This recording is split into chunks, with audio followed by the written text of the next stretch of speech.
Yeah. So what we'll do is we will start with taking a look at what we were looking at previously, series and sequences, and we'll just start by doing just a couple questions.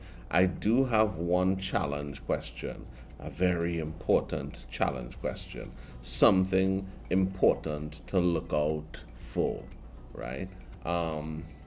Yeah, we're talking about a sequence here. And a sequence is pretty much just a list of numbers, but it is connected somehow by either a common difference or a common ratio. A common difference is D, that's when you have an arithmetic progression.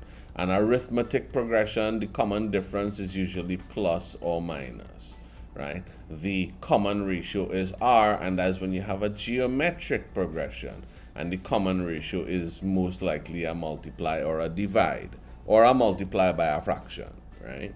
And so, the nth term, and there is always some sort of a formula that links all of the numbers in the sequence. And of course, our job is generally to find that formula. And how do we find that formula? Well, for our AP, we find that formula using this formula. And this formula came from us doing some semi-demise here with the with n, seeing that the first term is a, the second term will be a plus the difference, the common difference. The third term will be a plus twice the common difference, and so on until we get this. And so we ourselves used a series in order to make this formula for an arithmetic progression.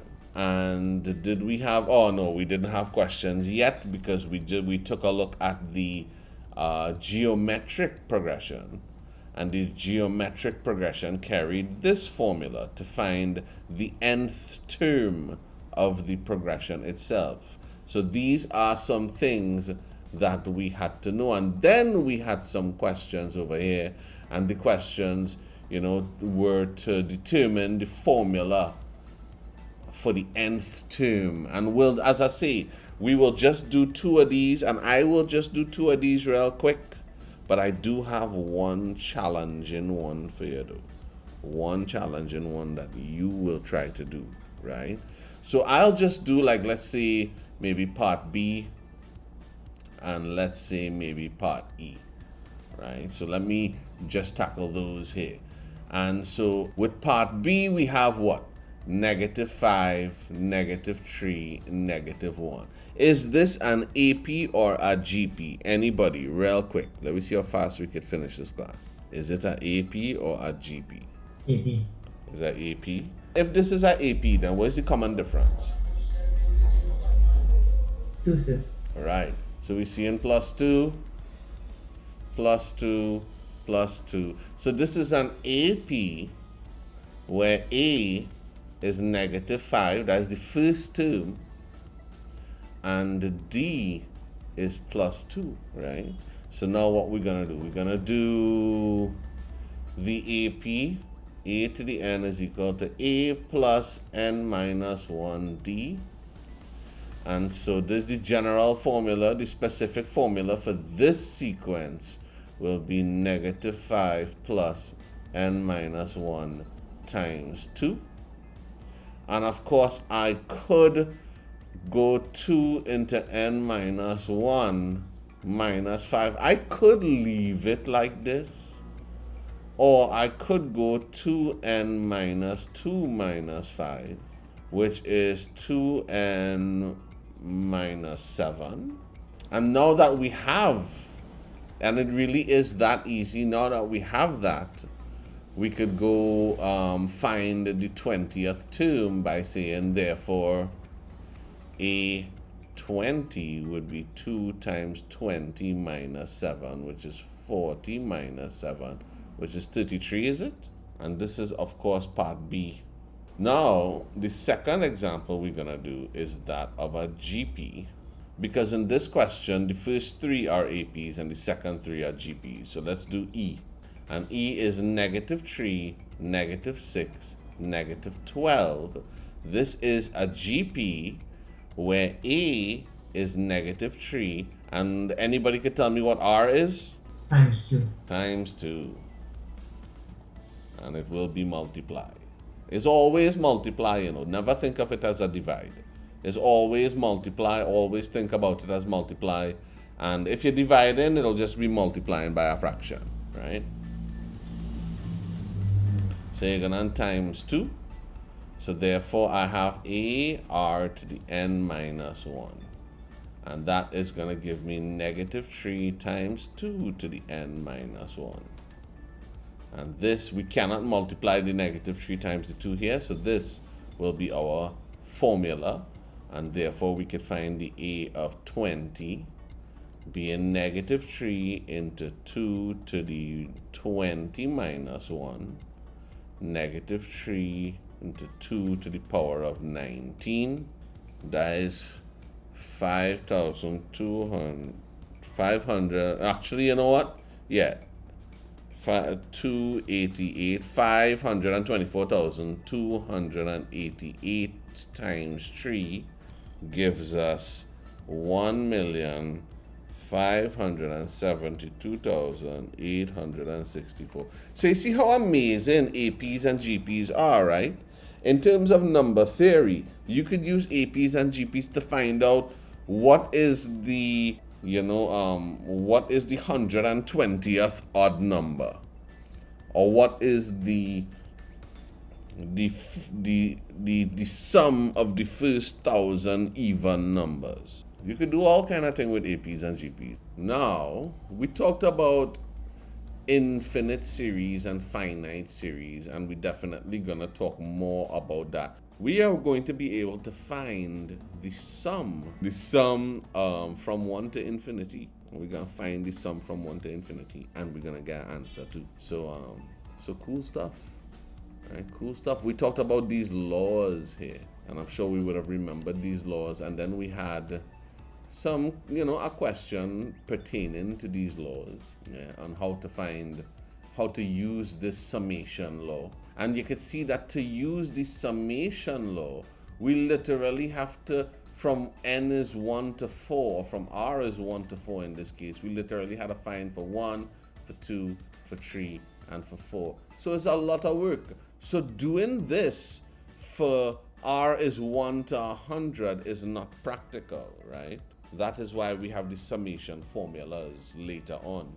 But this is how we actually do the summations. And this is one of the challenge questions that I have for you. So I'm gonna do part A, but you see part B, it has something with part B that I want you all to investigate. Yeah, and what we have to do here is we have to rewrite each series using the summation notation. And I'll do part A and you will try part B and you will fail. Part B is an important little thing. And I'll see if anybody here could figure it out, right? It's an important little thing that we should remember. We have, in part A, I have 2 plus 4 plus 6 plus 8 ...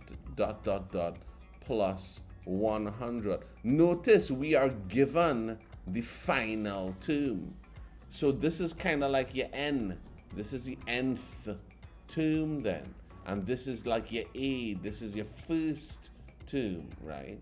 And so this is the sequence here, right? Sorry, this is the series. And what's the difference between a sequence and a series? Well, the series will be the summation. When you say the word series, that means summation. When you say the word sequence, it's just the number itself. And then from that, we could see that we add 2, we add 2, we add 2. It's pretty much all of the even numbers here. And so we could see here that A is going to be 2. And we could see here that D, because it's an arithmetic progression, is going to be 2. And so for that arithmetic progression, we have A plus n minus 1 D. Yeah. And so we have to find this A to the n first, and that will be 2 plus d, which is 2 into n minus 1, which is 2 plus 2n minus 2, which is 2n, and 2 minus 2 is gone, so it's just 2n is your 2 times table, essentially. And now we know that the nth term, that last term here, right, is 100. But what term is that 100? So if an is 100, will imply that 2n is 100. Therefore, n is 50. And so this is the 50th term, which is the last term in this series. And so when we have to find the summation now, we're not just finding the blanket summation term. No, we had to go from 1 to 50. Because the 50, we find in the summation of the first 50 terms. The summation of the first 50 terms. And that'll be what? Well, we're going to have the summation from n is 1 to 50 of 2n. And we are just asked to find the notation. We were not asked to actually work it out. And remember, this here is the summation of a sequence. This is the series. This is the series, and a series is a summation of a sequence, right? So this will be the summation from n is 1 to 50 of 2 multiplied by n. Right? Remember, this is a subscript. What is the common difference? What is an? Correct. You do it already? Where you get for an? An, I'll confirm now, sir. -1. So I can give you the summation formula instead. Should I have that one written properly? No, well, I mean, both of them should be the same because it's the an that going inside of here. -1 r plus 1. -1 r plus 1. Oh no, to the power of r plus 1.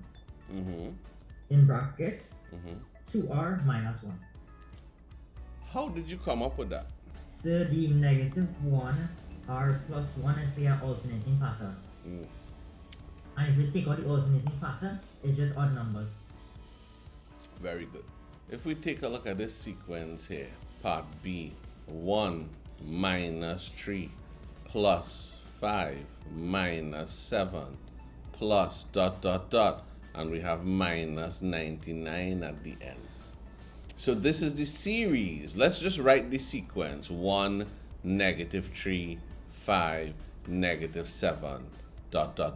right?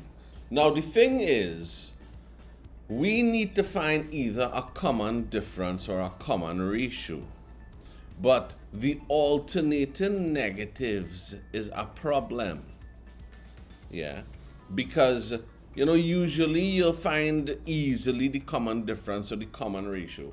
But look out for the alternate positive, negative, positive, negative. Those things are to be treated a little differently because you are not going to get, like, let me just say, if we're looking for a common difference, like 1 plus what will give me -3? Well, 1 plus what? -4 will give me -3. So 1 minus 4 will give me -3, but -3 minus 4 is not gonna give me +5. So that not gonna work. What if we look for a common ratio? Well, 1 multiplied by what will give me -3? Well, 1 multiplied by -3 will give me -3. So if I multiply by -3, I'll get that. But if I multiply by -3 again, I ain't getting that. So how do we work something like this? And what we would do is, we obviously notice the 1, 3, 5, 7. The only problem is that negative. So let's just assume, all right, or we ignoring the negative. So 1, 3, 5, 7, ...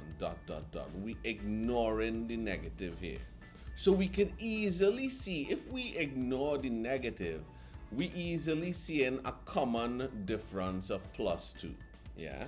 So we could easily see that. So therefore, in this sequence, A is 1 and D is plus 2. So therefore, AN is going to be, and I don't know why I'm glitching right now, A plus N minus 1 D. AN is going to be 1 plus 2 into N minus 1. Right? So AN is going to be 1 plus 2N minus 2. And AN ends up being 2N minus 1. So 2N minus 1 will give us each one of these terms. If N is 1, N is 1, N is 2, N is 3, N is 4. So 2N minus 1 in this case will give me 1. 2N minus 1 in this case, you know, when N is 2, 2 2s are 4 minus 1 is 3. That'll give me the second term. This will give me the third term. This will give me the fourth term. So yes, this here handles the numbers. But what about these minus signs now? How are we going to deal with that? Well, I could see here that my second term is a minus. And my fourth term is a minus, right? And I want you guys to think about this whenever you reach a sequence that has an alternate negative, positive, negative, positive. This is what you're gonna think about, right? In order to make this a negative, I should multiply by -1. Yeah, and I should multiply by -1 here too in order to make this -7. But it wouldn't work for everything. If I multiply by -1, I mean, here now, because I put -1 there to get that, that means that I have to come and put -1 here now. I have to, because we have to do the same thing for everything. But of course, -1 spoils this, because if I put 2N minus 1, I'm gonna get 1. The -1 will make it negative. So what could I do to the -1 now to help me with this situation? Well, I could put the -1 to a power. If I put the -1, say, to the power of n, for example, well, inside of here, I will just get 1, right? Because 2n minus 1 is 2 times 1 minus 1, which is 2 minus 1, which is 1. And this will be -1 to the power of 1, which is -1. I'll still end up getting -1, so n doesn't work. But if I put to the power of n plus 1, yeah, well then this 1 will end up being 1 plus 1, which is 2, and -1 squared, or to any even number, will end up being positive. So n plus 1, any even power, right? So therefore the odd numbers of n, when we add 1, will give us an even power, and that will make the negative positive. Whilst the odd numbers, so in this case here, if I had n plus 1 to the power of n plus 1, n is 2. So when I put 2 there, 2 plus 1 is 3. I'm going to get an odd number, which will keep it negative. Remember, an even power will always be positive, but an odd power, a negative number, will remain negative for an odd power. So we can see here that whenever you have a situation where you have the numbers looking normal, but it's positive, negative, look out for this method. So now we're actually going to move on to today's stuff. Then we spoke about, well, you know how doing the summation thing, it's not going to work if you have n is 1 to 1,000. Because who gonna, add up 1,000 different numbers? No. So we actually created a formula for the summation of stuff. So this is the formula for the summation of an AP. And well, the formula for the summation of a GP does come with some conditions.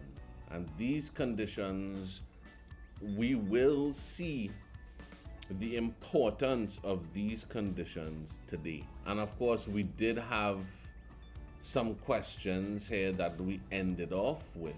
And this is our little formula sheet of everything we learned so far. So if our AP, we have the n terms and then we have the summation. For our GP, we have the n terms and we have the summation. And we'll just do one of these questions before we move on to today's stuff. Today's stuff might be a little bit mind-boggling, right? But now let me check number 1. For a GP, the 5th term, so that is A5, is a half, and the 10th term, A10, is negative 1 over 64. Well, we had to find the common, well, they say common difference, but it's a GP, so I guess we had to find the common ratio, right? So how we had done this last time is we recall that for a GP, we have a r to the n minus 1. Therefore, when n is 5, so when n is 5 implies we will have a r to the 5 minus 1, which is a r to the 4, and a r to the 4 is a half. And then when n is 10, we will have a r to the 10 minus 1, which is a r to the 9, and a r to the 9 is negative 1 over 64. And of course, this here will be equation 1, and this here will be equation 2. And I think, what do we have to find? The common difference, the first term, and the sum of the first 20 terms is what we had to find, right? So now I have equation 1 and I have equation 2. What I'll do is I'll divide equation 2 divided by equation 1. So I'll go equation 2 divided by equation 1. And that'll give me what? Equation 2 is AR9, and that's going to be divided by AR4. And on the other side, we'll have negative 1 over 64 being divided by a half. So the A's will cancel, and 4 of these will cancel with 4 of these. So what I'll end up having is r to the power of 5. Is that r to the power of 5? Am I right there? I believe so.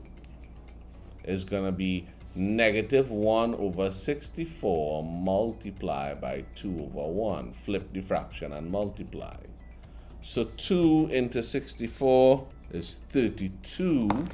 And so r to the 5th is going to be negative 1 over 32. Where's the 5th root of 32?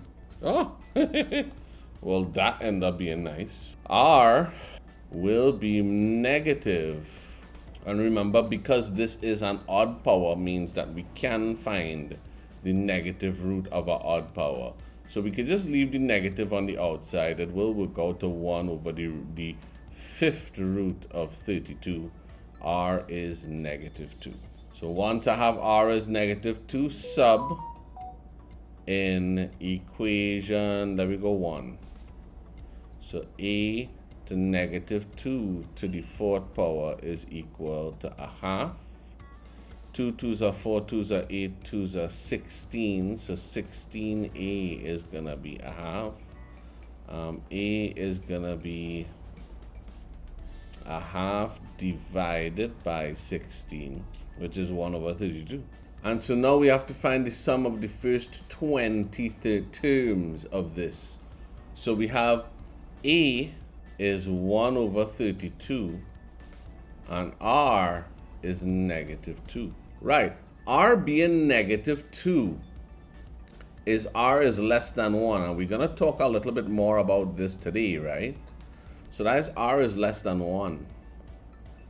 Right? So we're going to use the 1 minus R formula. So therefore, for our GP, the summation is A into 1 minus R to the N.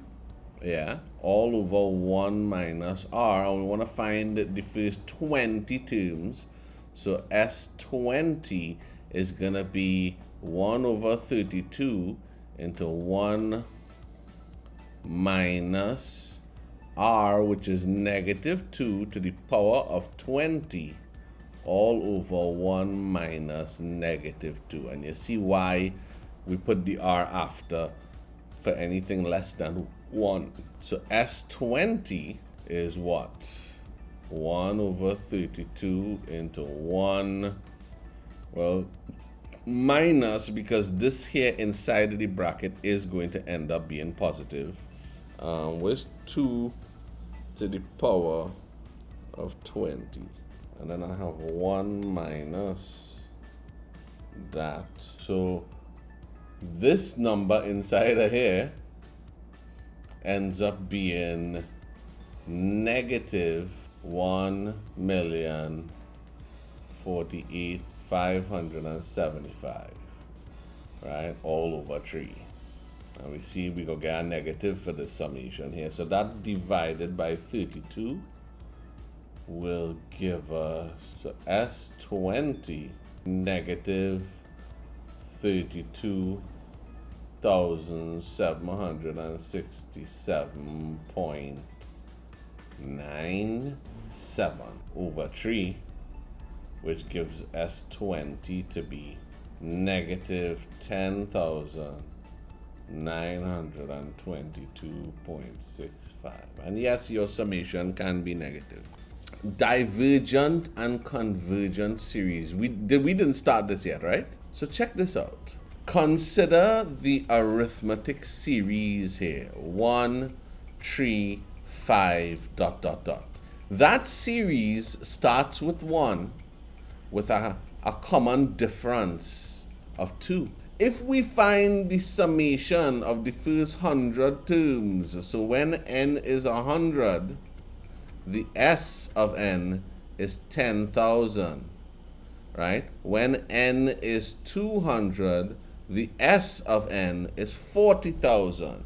When n is 300, the S of n is 90,000. So you could see here that as n increases towards infinity, the summation of n also increases towards infinity.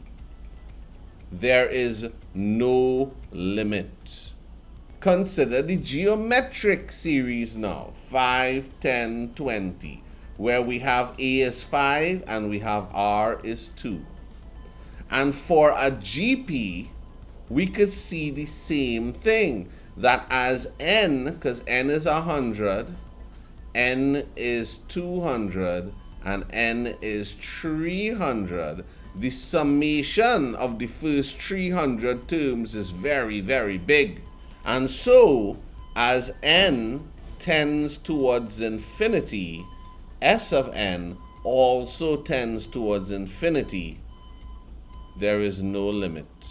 Notice for both series, as the number of terms increases, the sum also rapidly increases without limit.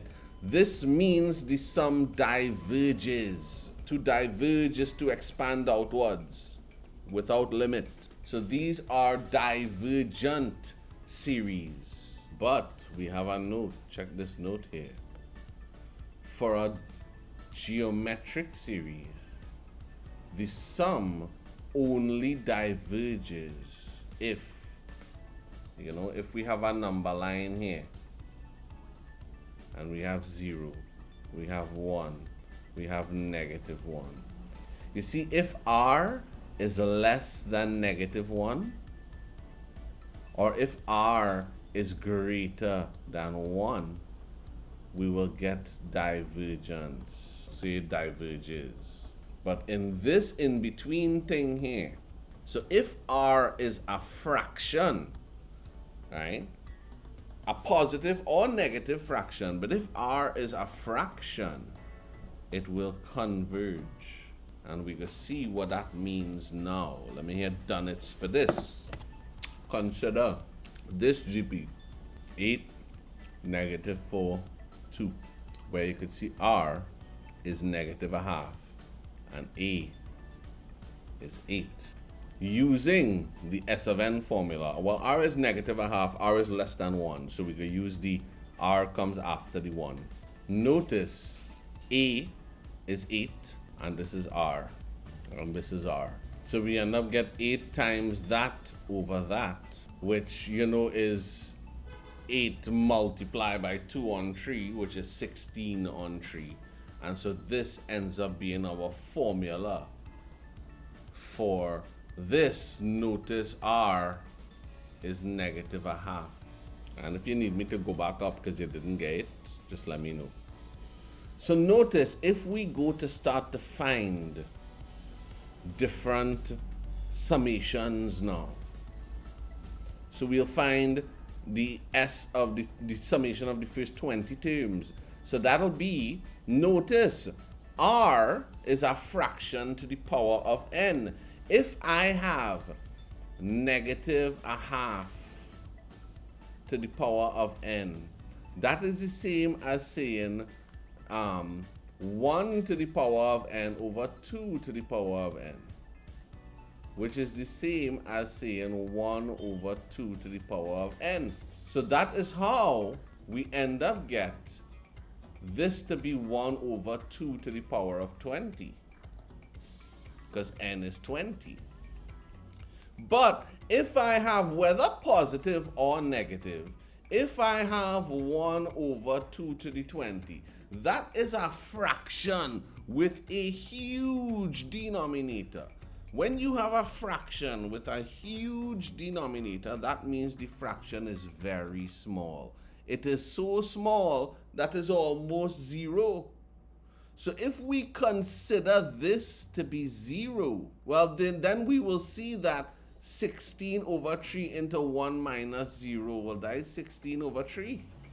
The thing is that if we go up with n, so n increases, yeah, you would expect the sum to increase, but no, because r is a fraction, you end up have the denominator to the power of 40 now, because if we find in the sum of the first 40 terms, and so that will be even closer to 0. And so we will see here that as n tends towards infinity, the S of n is tending towards 16 on 3. So as n increases, and Amara, I know you're on a phone, so I don't know if this will be too small for you to see. Just let me know if you need me to zoom in. As n increases, the summation tends towards a certain limit. This becomes a limit. No matter how big n gets, the summation is closer and closer to this limit. The series tends towards a single limit. It is convergent. It converges towards 16 on 3. So whenever you have a geometric series where r is between -1 and 1, that is when r is a fraction, you will have a convergent series. It will converge towards a limit. For a geometric series where r is less than 1, or if r is a fraction, we have this. If r is between this range, we know it's a positive or negative fraction between 1 and -1. So therefore as n tend towards infinity, that fraction that contains r to the n will tend towards 0. And so we will end up get that r to the n tending towards 0. Remember, is a fraction. So the sum to infinity is a over 1 minus r. That is the sum to infinity. So we can see that for a convergent series, the sum to infinity will give us that limit that the series is converging towards. Remember, it's not the series itself is convergent, it's the sum is convergent. If we take a look at this example, we have a GP here. We have to find the common ratio and the sum to infinity. The common ratio is a third. If we multiply by a third, we'll go down the GP. As we can see, a third is a fraction. So the sum to infinity will be S of infinity is a over 1 minus r.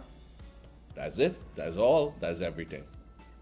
And we will see that the sum will converge towards 9 over 2. So that is, as n2 goes towards infinity, the sum is going to converge towards 9 over 2.